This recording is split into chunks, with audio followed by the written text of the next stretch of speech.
Cepat.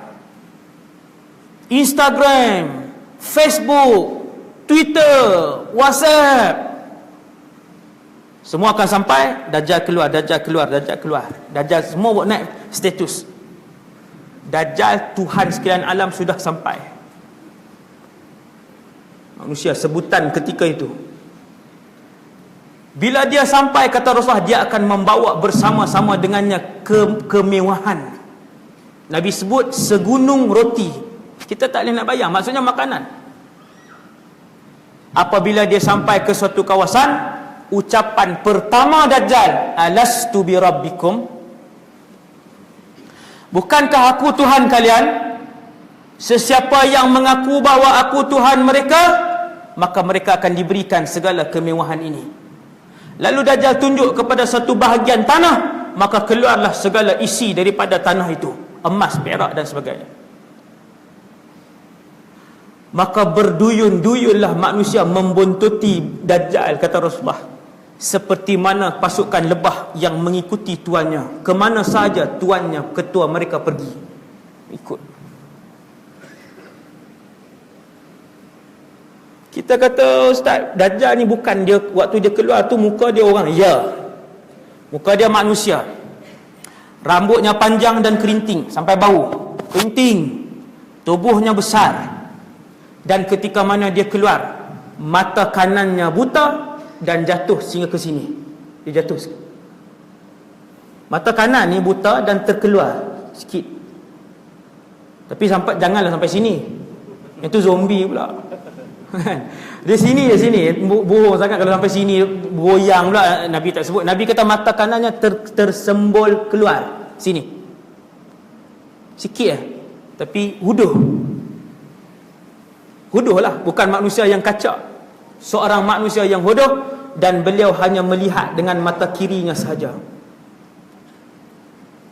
Bercakap dan berjalan seperti manusia biasa, macam manusia biasa. Tetapi disebabkan sihirnya yang besar, sihirnya yang hebat, maka ramailah manusia yang mengikutinya. Tuan-tuan sekalian, manusia ni dia huduh macam mana pun, kalau dia ada duit, dia ada harta, dia ada dunia, dia ada kemewahan, dan dia berkuasa, manusia akan ikut dia ramai-ramai. Tuan-tuan tengok Bashar al-Assad hari ni. Tuan-tuan sebut siapa yang lebih zalim daripada dia hari ni, walaupun dia Islam Syiah, agama Syiah lah, tak sebut Islam lah, dia agama Syiah. Siapa pemimpin kafir yang lebih jahat daripada dia, yang bunuh rakyat sendiri, yang nak mencecah sejuta dah, pelarian berjuta-juta,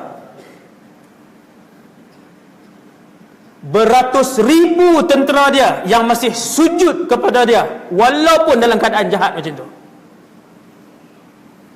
Tuan-tuan tengok artis antarabangsa yang tak ada akhlak, yang memang skandal berzina dan sebagainya, tak tutup aurat, pakai ketat. Berapa juta pengikut dia. Tengok Lady Gaga, wal'iyadzubillah, dia boleh menari, buat ritual sembah syaitan apa semua. Tengok berapa juta pengikut dia seluruh dunia. Dalam Malaysia, artis yang terang-terang tak semayang, artis yang terang-terang buat sekian. Cuba tengok dia punya pengikut dia. Satu gambar je, satu gambar je 200,000 yang like satu malam. Bukan dapat gaji 10 sen pun. Saya tengok dengan mata saya sendiri. Bila ada anak remaja yang duk tengok, duk follow Instagram, saya tengok, ni siapa dia ni? Memang kita tak kenal lah. Dia kata artis. Pengikut dia berapa ratus ribu. Ramai. Ni apa dia? Oh, dia upload gambar. Berapa yang ni like? Ratus ribu like satu malam. Kalau artis yang tak pernah bagi 10 sen pun, sekali gambar dia buat naik ratus ribu yang ikut. Kalau Dajjal datang dengan kekayaan yang dia bawa, Nabi kata berbondong-bondong akan membuntuti Dajjal ketika itu, seperti mana kumpulan lebah yang mengikuti ketuanya. Nak emas, dia bagi emas. Dia bukan bagi RM50, tuan. Dia bukan bagi 350. Dia bukan bagi pinjaman 15,000. Dajjal ketulan emas. Nabi kata, di mana dia tunjuk, keluarlah ketulan-ketulan emas dan perak, lalu dibahagikan kepada mereka yang menyebutkan Tuhan kami Dajjal. Wal'iyadzubillah. Dia bagi. Ngaku Tuhan. Tuan-tuan bayang, suasana waktu tu, ketua-ketua keluarga ni datang, ramai-ramai, semua dah nak makanan, nak minuman, apa semua ni. Tiba-tiba dia bagi emas pula, tapi dengan syarat, sebut aku Tuhan je. Boleh? Kau bagi. Kalaulah nak tengok bola di malam akhir, di perlawanan final pun berpuluh-puluh ribu orang sanggup pergi, tuan. Final ni Kedah, bukan nak kata kat ni sini, tapi saya pernah balik daripada KL, malam tu final, sepanjang jalan penuh hijau kuning. Kata kat negeri sendiri, bukan ni. Saya berfikir tentang hadis ni. Akhirnya dapat tahu bahawa malam itu lebih 25,000 orang yang pergi. Perbelanjaan seorang paling sikit adalah RM100 untuk makan, tiket dan juga tambang pergi balik. Tuan-tuan, darat 25,000 darat dengan RM100.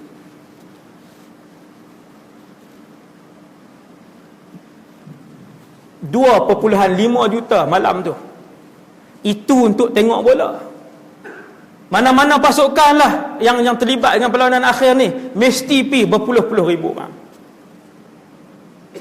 untuk tengok bola yang kena bayar duit. Apatah lagi waktu Dajjal turun dalam keadaan tak ada makanan dan minuman, dia pula isytihar, mai aku nak bagi emas dan perak. Tuan-tuan bayang tengok berapa juta satu negeri yang akan ikut dia. Nas'alullah as-salamah.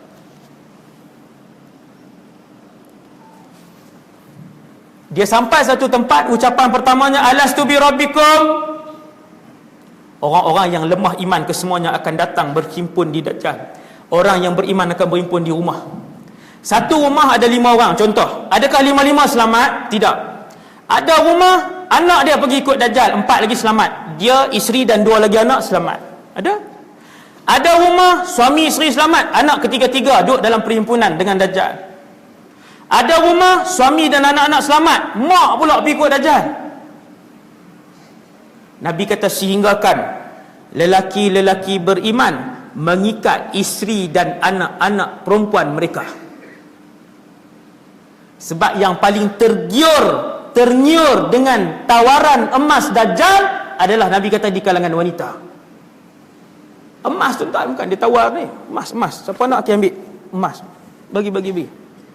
Tentu yang ikut dia akan banyak ni. Bagi. Yang mengaku aku Tuhan, mengaku. Emas. Bukan kotak tisu. RM3 je ni. Emas. Ambil. Yang mengaku aku Tuhan, datang ambil emas. Yang mengaku aku Tuhan, datang ke sini ambil emas. Nabi kata, wanita lah yang paling ramai sekali, berlumba-lumba. Tuan-tuan bayang tengok. Ni Nabi cerita. Seorang suami yang soleh, dia duduk di rumah. Duduk jaga ni, anak isteri apa semua ni. Tiba-tiba dia masuk tandas ke mana sat, keluar-keluar hilang isteri dia. Update, duk selfie depan Dajjal. Fahmi pegang emas ni, selfie. Suami pun tengok, Allahu Akbar, inna lillahi wa inna ilaihi raji'un. Nabi kata, ketika itu kalian akan melihat lelaki-lelaki beriman akan mengikat isteri, ibu dan anak-anak perempuan mereka di rumah.